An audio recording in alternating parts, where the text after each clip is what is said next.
Hello Virgo, and welcome to your in-depth monthly horoscope for April 2023. This is for the Sun or the Ascendant. I'm going to give you some standout details to look out for, but please stay with me. I will then dive deep and give you all the key dates and influences particularly relevant to your sign. Now, you're governed by the quicksilver energies of Mercury, which makes you very dexterous, gives you great precision, attention to detail, and powers of discrimination. And Mercury is going to be moving homes this month on the 3rd, but it is from the 7th entering a slowdown period known as a pre-retrograde shadow, and from the 21st slams on the brakes as we see it from Earth and goes into that retrograde fully. Because this is occurring in your sister Earth sign of Taurus, anything to do with expanding your world, that's governed by house 9, anything to do with travel, holidays, contracts, may need very careful management. So that's the standout thing to share with you. But I've also got some very exciting news to share with you about your career prospects and also your finances. So please stay with me for those. If you are a returning viewer, thank you so much for joining me once more. If you're new here, it's great to have you with us. This is very much a community, so please share any comments or observations you've got. I do interact with each one, and please subscribe. Now, if you would like to ascend above this zodiac broadcast, if you give me 3 pieces of personal birth data of time, date, and place of birth, I can give you a life roadmap report which can really help you to understand some of the patterns that have played out throughout your life and get a much more intimate understanding, the more challenging ones, but also the ones that present opportunities. Understanding those patterns is a lot to do with how we can take more control of our lives. And in my special package, you can also get your 12-month personal forecast, and there's 30% off. If you don't know your time, I have designed a new set of charts which can work with that. We don't use the ascendant, and we use whole sign astrology, but based on the sun. And this will help you to reflect in my videos in a very, very positive way. Again, there's 30% off if you have the analysis and the forecast. Please see below for more on that too. So Virgo, as this month begins, you do still have the stern, rather strict Saturn in your sector of relating, but also Neptune, the planet of dreams. But the Sun and Mercury and also Jupiter start this month in the part of your situation to do with transformation. And transformations are certainly going to be possible. Also, Venus, the planet of love, but also of loot, is in your 9th house, in your sister Earth sign of Taurus. But right at the start of the month, Venus is side by side Uranus as we see it from Earth. And this creates a lot of electric energy. It's possible that you'll have a surprise contact with someone right at the start of April. It could make your pulse race. It may be that you're going to have a light bulb moment which helps you to see how you can use your creativity in a more imaginative way.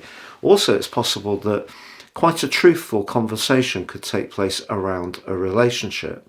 But on the 3rd, well, Mercury, your ruler, moves from the sign of Aries and into Taurus, as I mentioned before. But it does immediately get into a right angle with the tiny but hugely powerful Pluto. If there is something that you're wanting to liberate yourself from when it comes to everyday routines, obligations and responsibilities, you could feel someone pushing back over the next couple of days. But the big picture at the start of this month is very good for you because Mars, the planet of passion, is in a very friendly location and helping you to think about your long-term future, and that forges an extremely constructive link to Saturn in your sector of relating. So where you're linking with people who, like you, want to expand their approach, want to be more dynamic, the chances are, whether it's in a group activity, a sport, or an interest, you could come together in quite an important way. But if there is a relationship where you feel really that you can't be truly yourself, then that could see you feeling a bit closed in this early part of the month. Now, the full moon, which occurs on the 6th, is very much about relationships because it's in Libra. What's the state of your relationships? If something is a little bit out of kilter, I think it might be about money. Now, I know that money is the root of all evil, they say, particularly perhaps around romantic unions. But I think here it could be that your values, if they don't align to someone that you're closely involved with, it doesn't necessarily have to be in a romantic context. But Jupiter, the planet of growth, is very close to the Sun on this event. So even though you may have to think carefully about certain involvements, there could still be fortune by being involved with the right person or the right people. Now on the 7th, Mercury, your ruler, starts to slow down in that pre-retrograde shadow. But from that time through to the 11th, the Sun and Jupiter are coming ever closer together. And on the 11th, when they're exact, Venus moves right to the most visible part of your scope. Don't underestimate when it comes to business, job applications, proposals, that your personality and your people skills, don't underestimate just how influential that they can be. Diplomacy can get you everywhere. Also, Venus forges a very positive link to Pluto at this stage of the month. So your attention to detail, but your ability to communicate with anyone who is in a position of influence is really strengthened. But from the 16th through to the 24th, if you are feeling really unsettled, even bored in an existing job or the way that your life is operating, you could find yourself feeling very rebellious across those days. You may even find yourself having some quite big conversations with people about the meaning of life, or having some clashes about different philosophies and viewpoints. But at least it will make you feel alive. But what's really going on here is that you're wanting to feel that your life is vivid and very stimulating and not just regulated by routine, something that actually you have a great gift for. So the most natural part of your own nature is challenged by this month's planetary activity. But on the 20th, if you are wanting to be more entrepreneurial, make more of the resources you've got, the solar eclipse gives you an opportunity over the following 6 months. But it's so late in the sign of Aries, it's only minutes away from seeing the Sun in the sign of Taurus, which of course is about being more daring. But because of this, it means that the eclipse is clashing with Pluto, newly arrived in the sign of Aquarius, which for you is house 6. So once more, if you want to make progress, you may have to push away some of the old ways that you approach things, which could have been very responsible, very dutiful, which I feel is quite programmed into you. You're not going to let go of that completely. But if you really want to be more dynamic, you may need to be much more daring.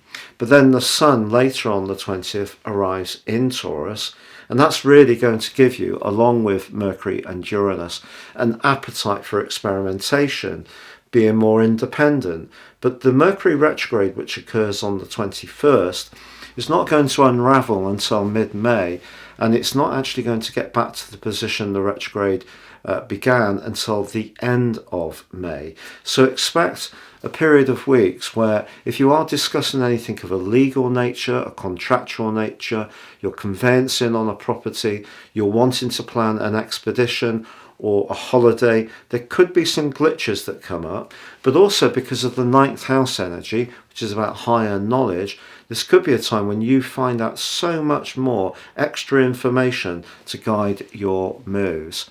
Now later in the month, the Sun forges a really good link with Saturn. And again, if there are people that you connect well with and clearly with, those ties can become deeper. If there are people who hold you back and throttle you, I feel those are the ties that could be frayed at the edges. Now, Mars forges a terrific link with Uranus in the last week of this month as well. If ever there was an opportunity to go off with a group of people and do something really rugged and exciting, this is it. So you could find yourself with an opportunity to head off somewhere on a last minute invitation. Perhaps someone will drop out of a holiday or a sports event or going to see a show or a band, and you could end up having a really lively time as this month draws to a close. So Virgo, that part of you that does like to support people, is very good with details, very pragmatic. You're really being asked this month to perhaps be a bit edgier in your approach, to see where it takes you.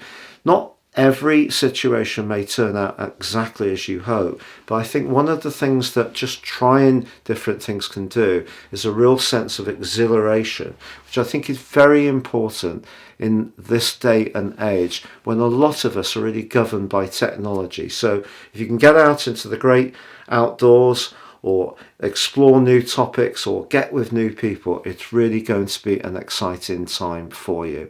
It's been a real pleasure being with you, Virgo.